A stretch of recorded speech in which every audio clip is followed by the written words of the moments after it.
I apologize for the workout gear. I'm about to do yoga for the morning, so I'm looking kind of sporty. But I just wanted to make a video today about a new thing that I'm doing called bullet journaling.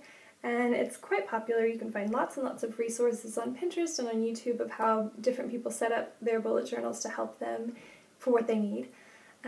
For me, it's quite adapted. I don't know if it could even be called a bullet journal anymore because I don't really use bullet points as much. It's more of grouped areas. But it is the same in the sense that I use colors and decorations and washi tape, and it's in a plain notebook that I decorate myself. Now, I'm going to explain in more detail when I show you everything in just a second, but my main reason for doing a bullet journal and all of the kind of aspects of it that lead back up to the purpose of me doing this have to do with mindfulness for each day, gratitude, kind of making each day important. Because as an au pair, like, I love my job and I love that I get to travel, but there's a lot of downtime during the day where I just do absolutely nothing, either reading or watching Netflix, which is not bad, but it gets very boring if you do it day after day after day. So I wanted to have something that would encourage me to be productive, keep me on kind of a track, keep me mindful, and keep me getting things done that didn't involve just laying around and doing nothing. One thing that is quite apparent, and that is you'll notice that my to-do lists are not at the beginning of every day, but the beginning of every week. That's just because I don't have as many to-do type things. And so it's easier to group them all at the beginning of the week and kind of take care of things whenever I have the time. You know, I don't have errands to run, I don't have bills to pay, I don't have the normal adult stuff to take care of on a daily basis. So for me, all of those are grouped at the beginning of the week, which you'll see in just a second. But the most important thing about the bullet journal system is that you adapt it for what you want to get out of it.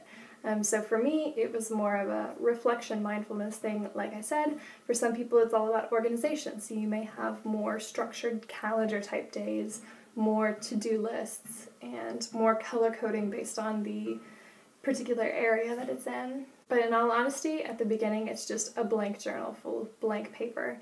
And so it's up to you what your bullet journal becomes. This is what my bullet journal looks like on the outside.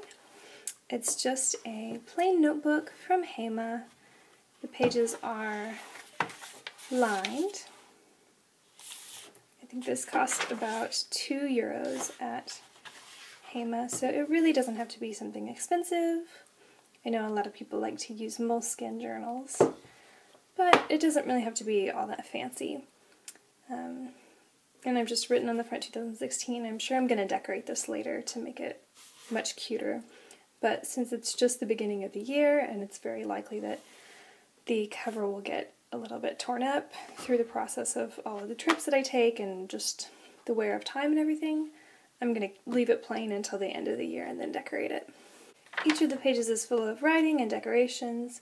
I won't show you all of them because I have been writing in it and some of it is a bit personal, but I have example pages that are less specific. At the very front, I have my 2016 at a glance. There's obviously not much going on besides major vacations and holidays, my birthday, you know, stuff like that. It's just very much at a glance. There's not a lot of room to do super specific things. And then after that, I have all of my kind of birthdays at a glance.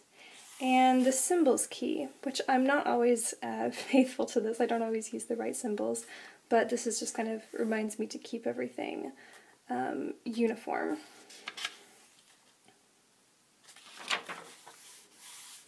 And then I have all of my New Year's resolutions presented as 2016 goals.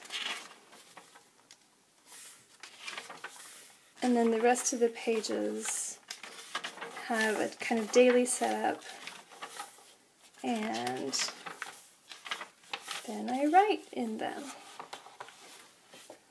So other than all that stuff at the beginning, there's a basic kind of pattern to each of the pages.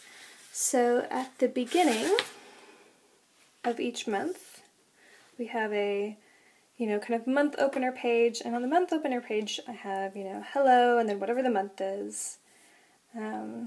I have all of my goals for the month, and these are usually like larger, kind of broader goals than like your weekly goals or your daily goals.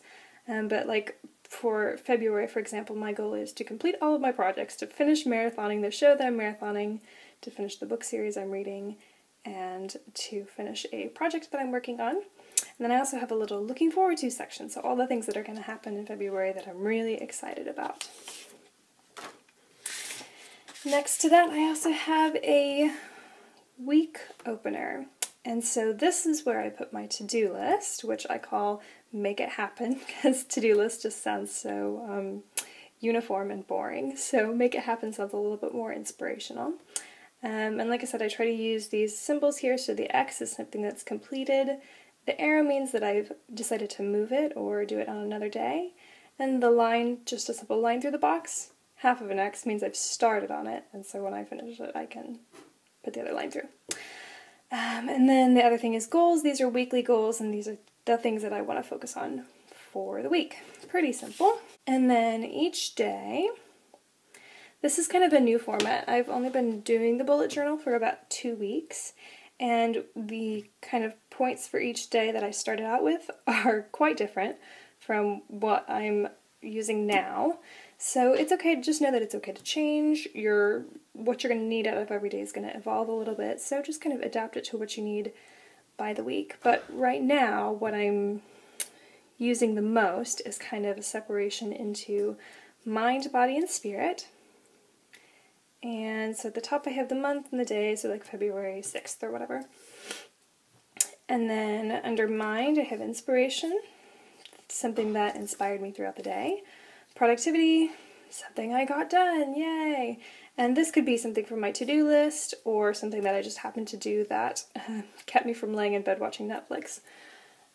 And then the last one is, kind of a note on how your mental state is for the day. So after yoga, I get really, really nice and relaxed and calm, and so that's really good to keep note of.